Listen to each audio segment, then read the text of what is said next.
Dada Ana, karibu sana. Asante. Wewe ni mgeni? Basi sura yako kama sio mgeni. Mgeni kufika hapo. Je, kuja hapa? Kabisa. Naona kama sio mgeni.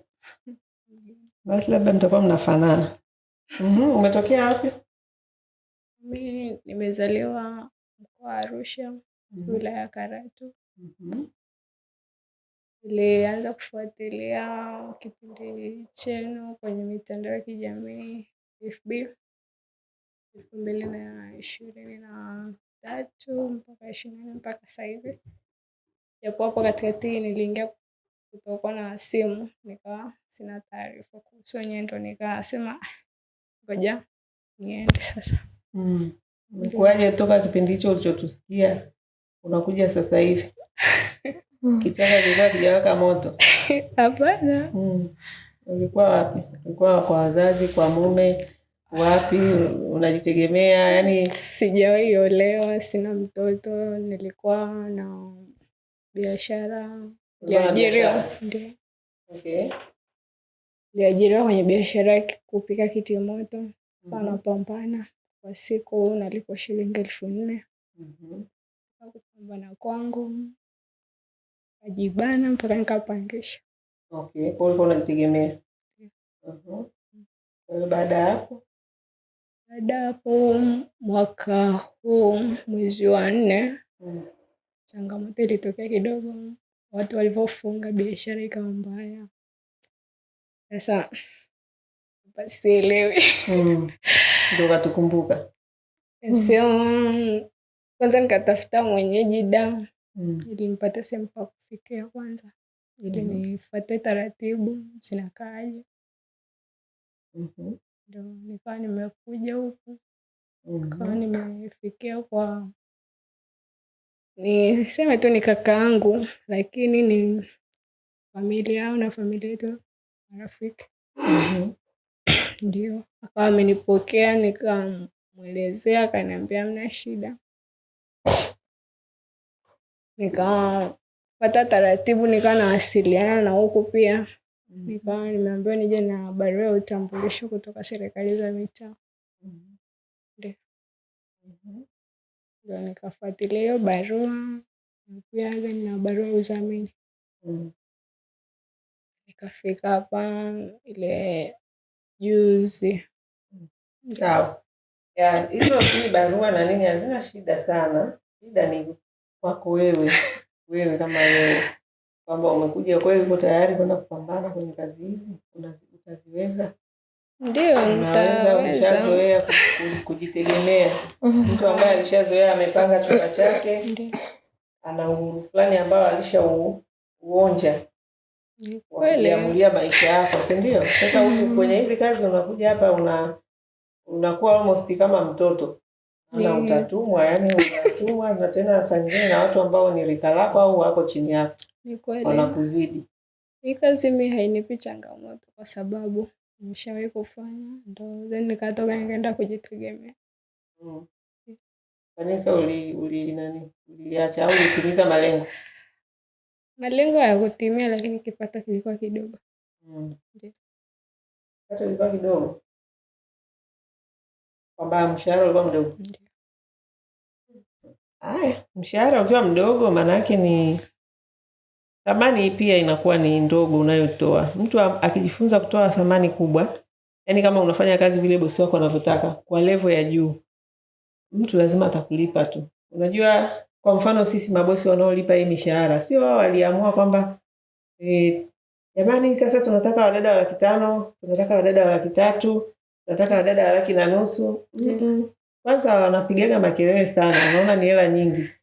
Lakini tunawalazimisha kulipa hizo hela kutokana na thamani ambayo tunaitengeneza. Sasa shida ni nyie ndio mnaotuangusha. Kwa sababu hiyo thamani tunayoisema, mnakuja hapa mnatoa maneno mengi, naweza kupambana na nini na nini, ukifika kazini ola. Hamna thamani, hamna nini. Kwa hiyo mnawakatisha tamaa hata mabosi ambao tunawaaminisha kwamba kweli wadada wanaweza kufanya kazi bila kusimamiwa. Si ndio? Na wanakuwa ni wadada wenye maadili, wa kweli, ambao ni wanyenyekevu. Mnapofika kule mnakuwa yani ni opposite. Hivyo vitu havionekani. Kama wako wanaoonyesha ni wachache, lakini wengi bado wanataka kwenda na ule mfumo. Yaani anataka afanye kazi za ndani kama dada wa mtaani, lakini alipwe kama professional dada. Kwa sababu level hii hapa, narudia tena, unapotaka kulipwa 1,500,000, jamani, 1,500,000 bado ni hela nyingi. Yaani hapa tunazungumzia professional. Na mtu yuko ofisini huko analipwa 1,500,000. Lakini wewe unakuja kwenye kazi za ndani, una utaalamu wowote, unaanza kulipwa 1,500,000, bado unataka ukaakti mambo ya Kiswahili. Hapana. Kwa hiyo thamani, ukitaka kutoa thamani, na mimi mwenyewe nawafundisha ndio ninavyoishi. Yaani lazimisha soko likulipe. Lazimisha mtu akulipe hela unayotaka wewe. Lakini kwa kumuonyesha thamani, kitu cha tofauti. Sio kwa kufanya tu kawaida, umejinunisha uji, yani uko tu, yani kama sijui naelewa, afu nataka mtu akulipe. Hapana. Unatakiwa uchangamke. Akiamka mtu nyumba yake imenyooka kama rula. Akiangalia maadili yako kweli ni unyenyekevu unaotoka ndani, sio kuigiza. Akikuangalia haoni una tabia za udangaji ambazo unaenda pale unaanza kujivalisha ovyo. Sisi tunadili sana na hizo issue, tunawaambia vaeni nguo za heshima kwenye hizi kazi. Kwa nini? Kwa faida yenu, sio kwamba hataki muonyeshe makalio yenu. Makalio yako utaonyesha ukiwa na mume wako. Ulipokuwa umepanga, hata ukivaa bikini nani anakufuata? Hakuna. Lakini unapokuwa kwenda kwenye mji wa mtu, utaenda kuvaa unavyotaka? Mtu anaishi pale na mume wake? Hapana. Lakini wadada wengine hayo mambo kichwani hakuna. Akifika hapa tena anaweza kutuigizia, lakini akifika kazini anaanza kutoa vitu vyake vya ajabu. Matokeo yake ndio hivyo, bosi anasema jamani, mmeletea kahaba, mmeletea mfanyakazi. Na sisi tunawaambia kama ni hivyo, rudisha haraka sana. Umeelewa? Kwa hiyo thamani, nasisitiza tena, uenda kufanya hizi kazi utaka kulipwa vizuri, tena uheshimiwe na ulipwe vizuri. Yaani ni kupambana na kuwa na heshima kwenye nyumba za watu.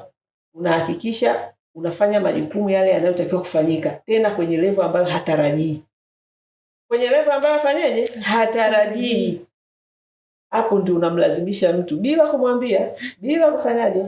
Mwenye mtu asikia dada, au nikuongeze mshahara. Kuna dada ameongezwa mshahara wakati bosi alikuwa anasema nyie bado mnalipa hela nyingi. Anamchukua dada na anafika kule na anamuongezea hela. Kwa nini? Kwa sababu yule dada amefika pale akafanya zaidi ya alichokuwa anakitarajia. Ndio tunavyolazimisha watu kutulipa. Hata mimi mwenyewe ndio ninavyolazimisha watu kulipa. Mimi nafikiri ndio mtu ambaye analipwa hela nyingi sana kwenye upatikanaji wa dada wa kazi Tanzania. Wanalipa mamilioni ya hela. Lakini si walazimishi, yani na walazimisha kwa standard. Ndio maana mimi wadada wakileta longolongo hapa sicheki kabisa, kwa sababu zile standard ndizo watu wanazolipia. Standard tunazowaambia ndizo wanazolipia, wasipoziona tutakuwa ni matapeli. Kwa dada anapofika tena pale anaanza mambo ya kijinga, mimi ujinga sitaki kabisa. Kwa sababu sitaki kwenye umaskini, alisema yule dada hapa. Umaskini ndio mimi mwenyewe, umaskini ndio unaonifanya yani nipambane kufa na kupona. Ndio kwa hiyo jamani, karibuni, lakini kazi sio rahisi.